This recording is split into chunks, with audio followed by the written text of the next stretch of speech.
Hi everyone, my name is Jessica Thompson. I'm a professor at the University of Washington in the College of Education.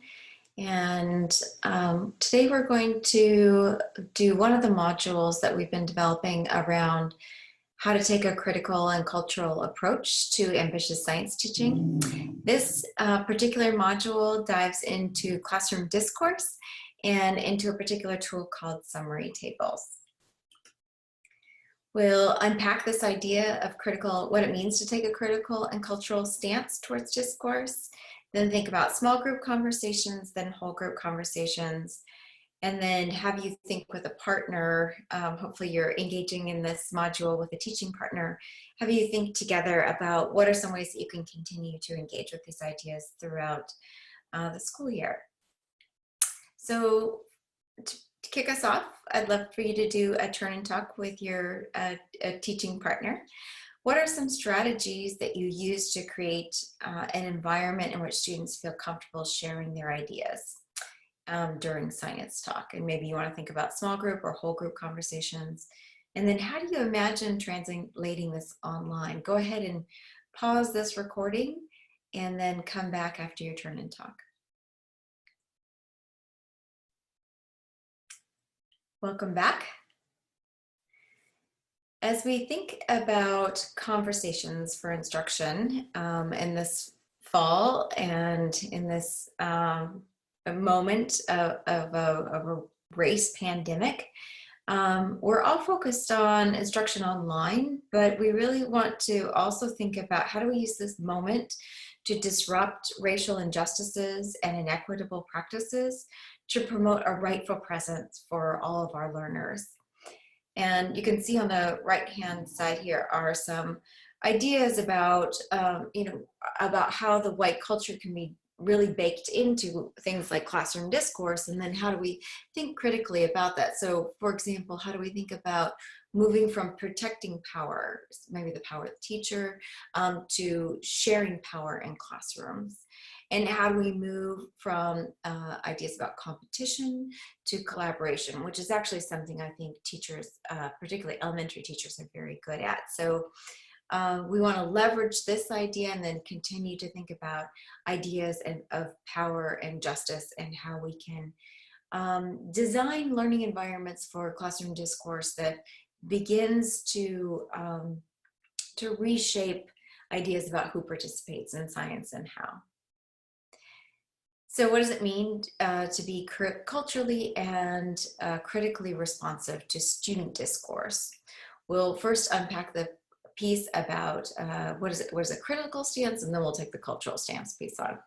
So critical consciousness we define as the ability to identify, critique, and challenge the social forces that produce the inequity and oppression. To work on critical consciousness, we have to ask ourselves questions like, whose perspectives are reflected in this work? Whose are absent? Whose interests are served? Whose are not? What assumptions are being made? Whose values are being transmitted? And who has the power in this situation, and where does it come from? As we think about science as cultural, we mean that this knowledge has been developed over time and through multiple cultures, and that human beings, no matter where we live or what language you speak at home, we develop our ways of thinking and knowing and talking and acting as we live in our day-to-day lives, inside our families, inside communities. And these ways of living are what's understood as culture. So we indeed, across communities, human beings are making sense of the world in ways that are similar and different depending on our cultures. And so if we take the idea that all students' ideas are cultural and that they're fundamentally scientific, then we can begin with this idea that that students have a much scientific knowledge rather than sort of a empty vessel model. Kids have lots of experiences in the world that have been shaped by their experiences. So when we think about classroom discourse, we don't see culture as a trait. We see it really as a way of engaging in sense making. to unpack the idea of culture, we want to think about 4 different dimensions. One is this idea about scientific knowledge matters, and that's again what students already know about the phenomenon from their own lived experiences and cultures. We want to think about their histories and as well as their possible futures, and so what lived experiences are kids drawing on. So we'll listen carefully to hear how kids are contextualizing what they're talking about. We want to pay attention to language as a way of interacting and as a key part of culture. So what language do kids use, or how do they use representations? And or how do they use gestures to convey particular ideas? And last, as we're thinking about culture, we want to think about the race, power, and justice dimensions and how these play out for us as we are in this module thinking about these dimensions in classroom discourse. So we know that discourse, what we want to aim for is to help students deepen their thinking about scientific ideas. We want them to share the ways that we want students to share the ways that they are engaging in sense making, because then they can share with one another how they're making sense of the world, and it helps expand what's possible. And we want to help kids connect what they're seeing, their observations and personal experiences and cultural backgrounds to the scientific phenomena that we have in our units. This quote, I think, is an important one for us to think about. Students have to feel a sense of trust that their ideas will be taken seriously and that disagreements will be handled respectfully so that ideas, not individuals, are challenged. An important piece that we think about related to discourse is language, and how do we express our ideas and in what languages. So Seattle's in a school district with over 100 different languages spoken, and so one thing that I want us to think about today is this idea of how do we make our classrooms, which are already multilingual, how do we honor the knowledge and language that kids bring to the classroom? Because sometimes there's important ways in which kids language can express key ideas in a different language other than English that helps unpack key ideas. So one strategy I use is I figure out what languages that the students in my classroom speak, and then for key terms, I translate them into those multiple languages and ask kids then to tell me more about what this concept means in their language. You'll also see that the model scaffolds that we provide for each unit, we've translated into to Spanish. We hope to have your help to continue to translate those into other languages. And as we are using these with students, we want to ask students if they would like to use the one in Spanish, rather than assuming that we should hand the one that kids, if you have Spanish speaking kids, you don't want to naturally just hand one to them, because you don't know if their academic register and their everyday language register, you don't want to make some inferences there. But we do recommend the use of these model scaffolds, maybe even showing them to students and engaging them with this, and then taking a shot at trying to speak the language yourself. So I'll take a shot here. And this is for the 4th grade unit. ¿Por qué el pueblo de Ergs tiene apagones de luz frecuencias? And then we can ask kids, how did I say that right? Or how would you say that? What does it actually translate to? What does it mean for you? So that you can engage kids in language conversations. So what does it mean as we think about language and culture, and how do we engage in critical reflection? Some of the questions we want to ask today are some critical questions are what languages are spoken in your classroom. Another one is who gets opportunities to speak and whose ideas are getting prioritized. recognizing that students come with experience that is that we want to realize in the classroom. They have diverse ways of thinking, so it's not just words, but ways of thinking that can help enrich the classroom community. These come together into what we call critical and cultural responses to discourse. And we want to support students to see the strengths and assets in one another's ideas and provide multiple opportunities for kids to share their ways of sense making. This is the kind of research that we've been doing for the past decade. A lot of it's represented in our book, Ambitious Science Teaching. But we want to think with you in this module because the work of having to think about this in the middle of really a race pandemic is not something that we've thought about, and we need a strong inquiry community to help us figure out what this is going to look like. As we dive in, again, we want to attend to students' cultural expertise as well as the teacher critical reflection questions that we're asking. The example on the side here comes from a second grade classroom that we saw last year with an SPS second grade teacher. And it was a beautiful lesson because what she did is she had these sentence stems she was teaching to students, but she started the lesson by saying we all benefit from hearing one another's ideas. And she took those math cubes that snapped together and had kids share a particular idea and kept snapping them together to represent this idea that as a whole, our ideas are stronger together. We actually have a video clip if you'd like to see this in the additional resources at the end of this module or on the one-pager. You can link to it and see how she had that conversation with students. It's a strong one to start off the school year. So we're now going to pop out and listen to Julia and Hina and we're talking about particularly this idea of small group discourse and how we can engage in this kind of discourse online.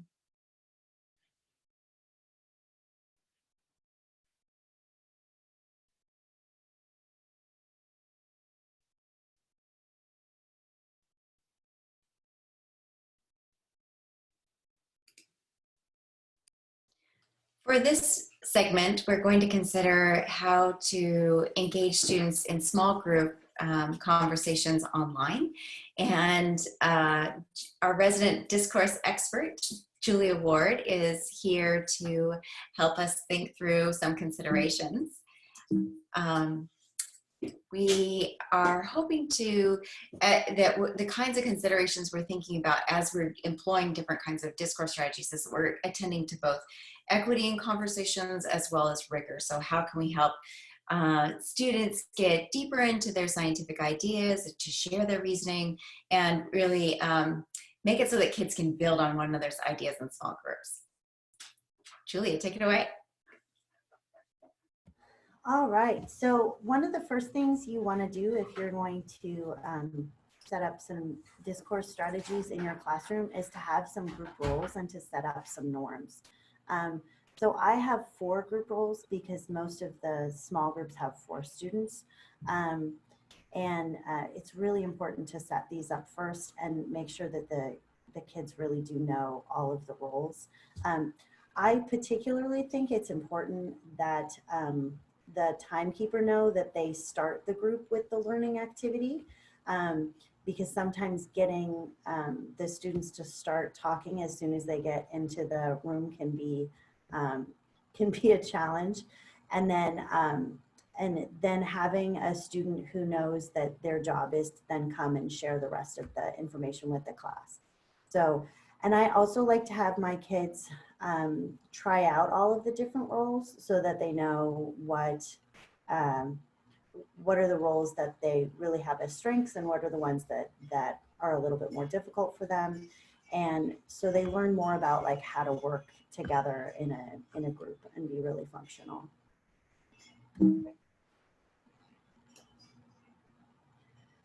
Okay, so my first discourse strategy here is idea coaching, and this is just for partnerships. It works the best if you already have established partnerships, so they know who their buddy is that they're going to be talking to. And also the first time you do idea coaching, you want to kind of slow it down and spend some time talking to the kids about what a coach is and what a coach does and how to get kids to really help each other make sense of their ideas and go deeper with their ideas. And that's really the coach's job. Um, and when I've done idea coaching in my classes before, a lot of times the first time what the students really struggle with is as a coach just listening and trying to get the speaker to speak more rather than wanting to add their own ideas. They generally want to add their own ideas. And also when I first practice this strategy with my students, I like to have them, that's so distracting. I like to have them use a really easy prompt at the beginning to, something that's really easy to talk about, like what superpower would you have or that kind of thing. So it can get it to start off sort of conversationally and give them a little bit more practice. The other thing is this idea coaching I put so many different prompts here. You don't need to start with all of them. As a matter of fact, you might want to just start with one or two. Can you go to the next slide? Yeah, Julia, were you imagining if this would happen? You send pairs out to different Zoom groups, small rooms, is what you're imagining with this one? Right. So with younger students, you'd need to have them in small groups. So like breakout rooms of just two. With older students, you might even be able to have the idea coaching via sidebar conversation using the private chat feature. But that would be something that you would do sort of later. It wouldn't be an early on thing to do. Awesome. Yeah. So this slide is just an example of what you have in your slide deck if you were going to do idea coaching in a distance learning model. So you have the question in red, which is what the speaker is answering, and then the idea coach would be having sentences using those sentence starters to get them to sort of clarify their idea.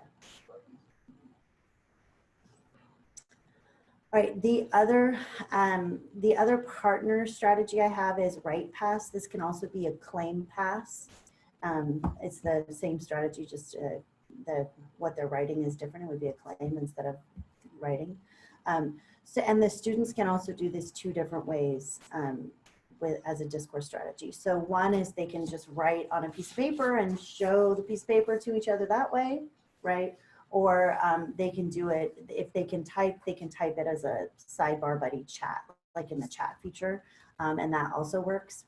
And what the students do is they write, and then you read what your buddy wrote, and then you comment on it. One of the things that you got to stop, you guys, I'm making a video. Thank you.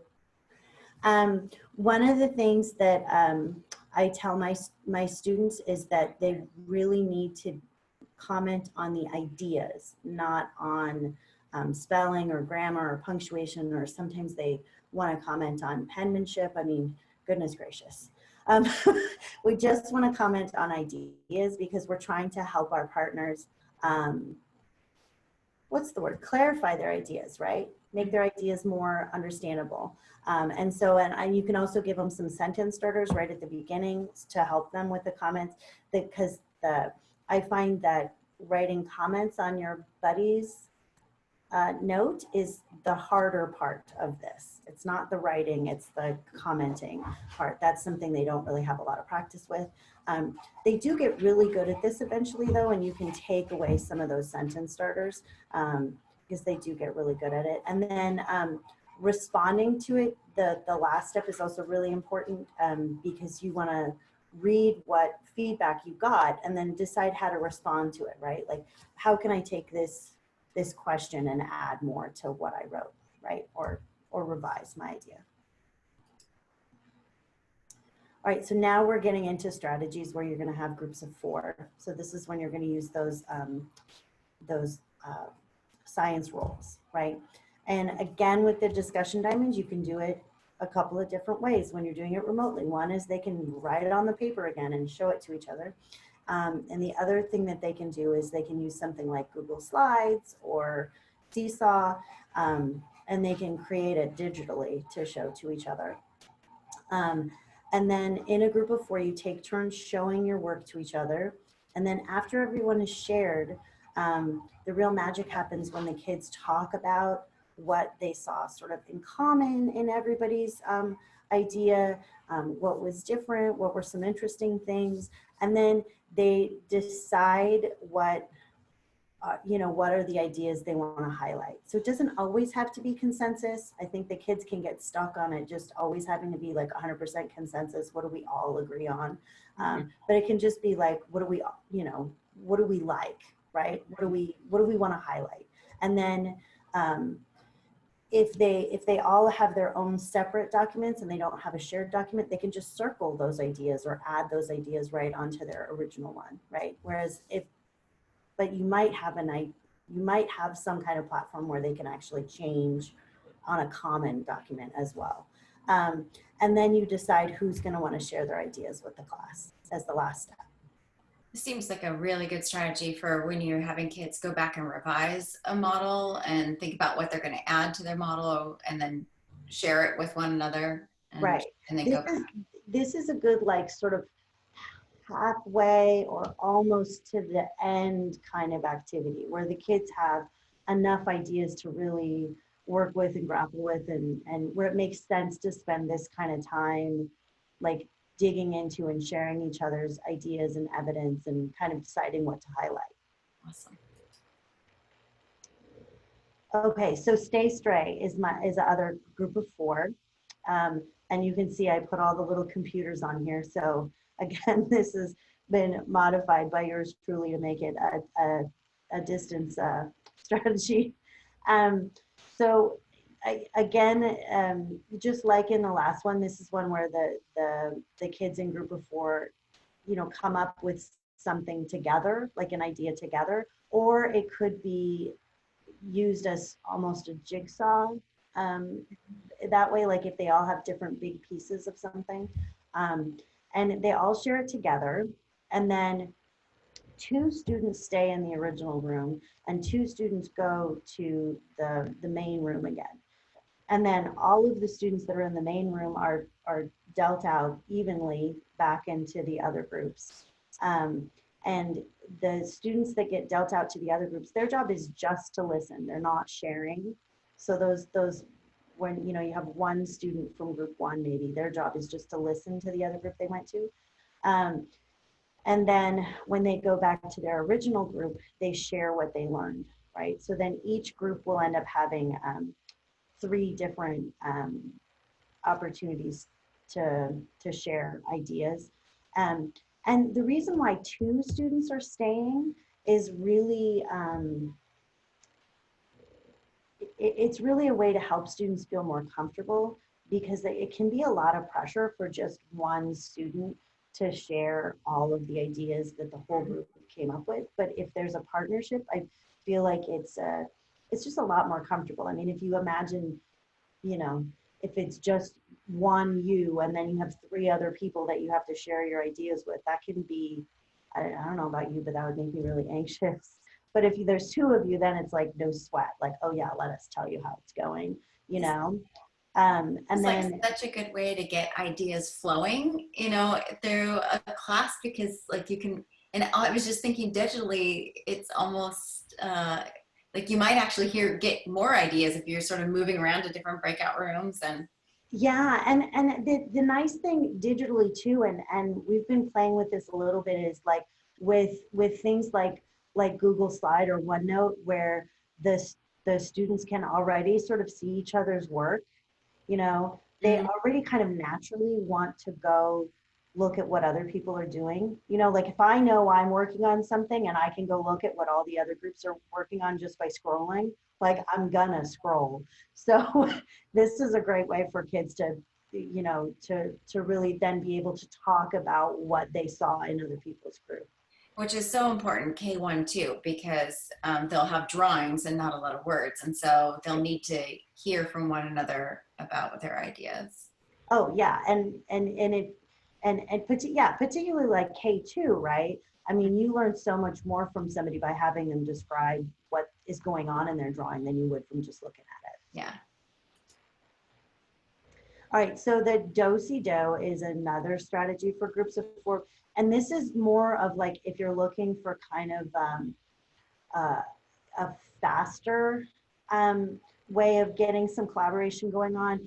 It's maybe not as deep, but you know, it's kind of a quick, let's kind of share some ideas, right? So again, the students share their ideas in the breakout room in groups of four, and then one student from each group ends up coming back into a new group. So it really truly is like you know, kind of an old fashioned jigsaw where you have, you know, one person from each part and they come together and they share their ideas about what they've heard. So it works like this day stray, but it would be on a, you know, it goes much faster, and but it also doesn't end up going quite as deep.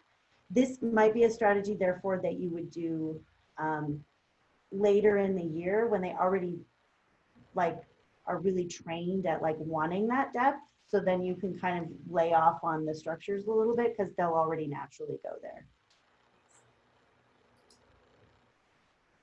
Oh, and okay, I love this one. I'm actually really proud of this one.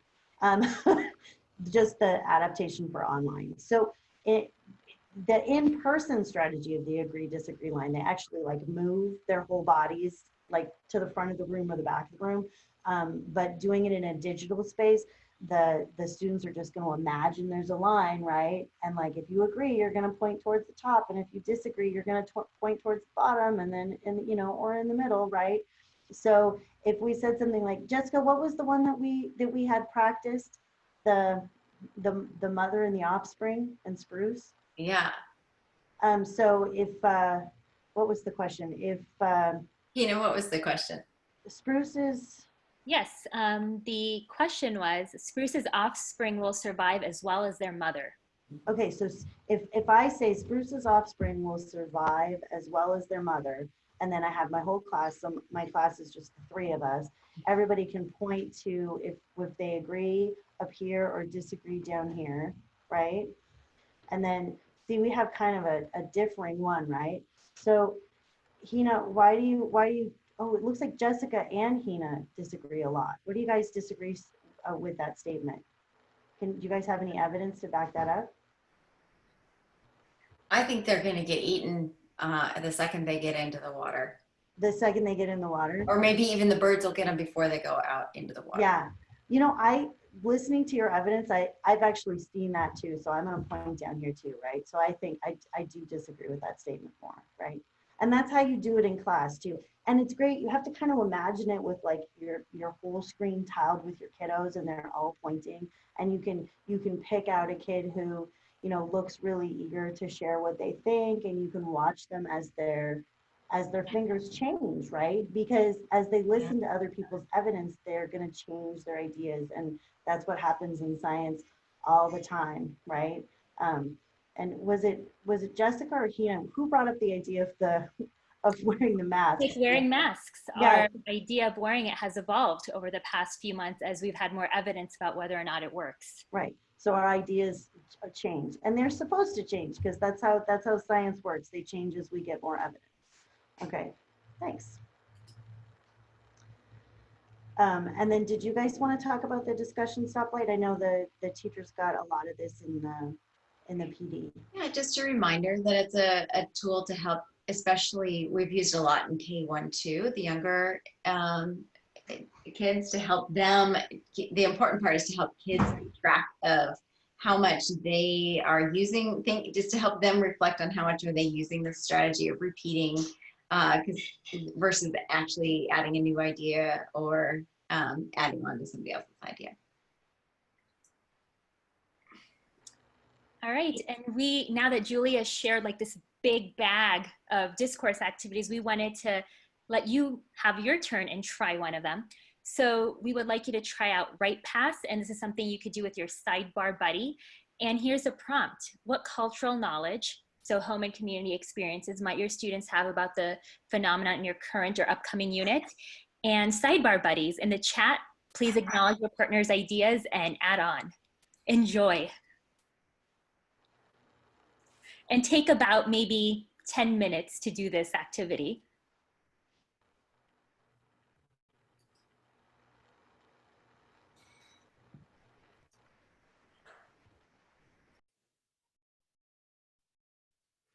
For this next piece, we want to think about critically and culturally responsive discourse in whole class talk. And we have some considerations, again, that we want to promote a culture that values the strengths and assets that kids bring. So how do we use classroom conversations that do that for all kids too, because we typically in whole group conversations have always the 5 kids who share their ideas. So how do we open it up to more students? We want to help kids in whole group conversations bring in their personal connections. So it's not just shouting out what they think is an answer to a question, but we really want them to engage in sense making. And we want kids to deepen their reasoning about scientific ideas. So we're going to show, I'd like you to pause, and you can scan this QR code here, or you can click on the link to co-constructing summary tables. This is also available in the one-pager. And you're going to watch, I'd like you to just select 10 minutes of, it's a 20-minute clip that we filmed. It was one lesson that came from a Seattle Public Schools teacher in a 2nd grade classroom. And she used one type of a summary table called a clues chart, where she had, it's a riff on a KWL, where she had students talk about what they know, which is really sort of those key concepts from the Amplify curriculum, what they have learned, and then she used for evidence, she used some of the worksheets from the Amplify curriculum. You'll notice in the video, she really focuses on what kids wonder about and makes use of their questions, which then she can continue to go back to throughout the rest of the unit. And last but not least, she has them think about what are the new science vocabulary words. This is also where you could do multiple languages and translations. So as you watch the video, I'd like you to think about these things. How does the teacher position the students' questions and ways of sharing in this activity? What kinds of questions does she ask to support students to build on their thinking? What are some sentence stems that she uses to encourage classroom discourse? And what are some messages about science in particular that she communicates, and messages about students that she communicates throughout this video? So this video is an opportunity to explore these questions and be kind and honest with yourself as you go through. So take about 10 minutes to watch a portion of that video and then come back, please.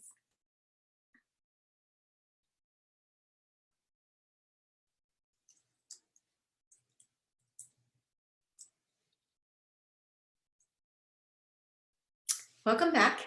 And for this piece, I just wanted to mention that there are ways that you can do summary tables online. And one of my colleagues, Christina Betancourt, tried using Padlet. So she built this one. The cool thing about Padlet is that kids can do their own sticky notes and put them, move them around. This would probably be better for grades 3, 4, 5. Padlet, Jamboard are some options where kids can simultaneously interact and build their own clues or summary table or evidence trackers.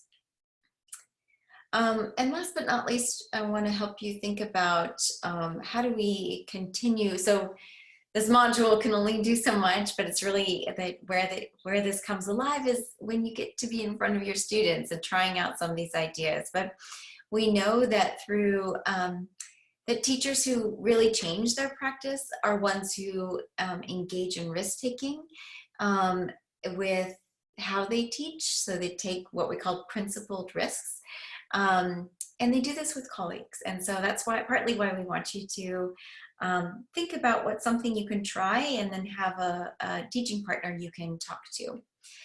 So we do this through the lens of PDSA cycles, which are plan, do, study, act cycles, where you're going to try out some discourse move, and you're going to think about, what are my critical and cultural approaches, how do I enact it, and then how do I study it, and how do I take more action. So that's the cycle.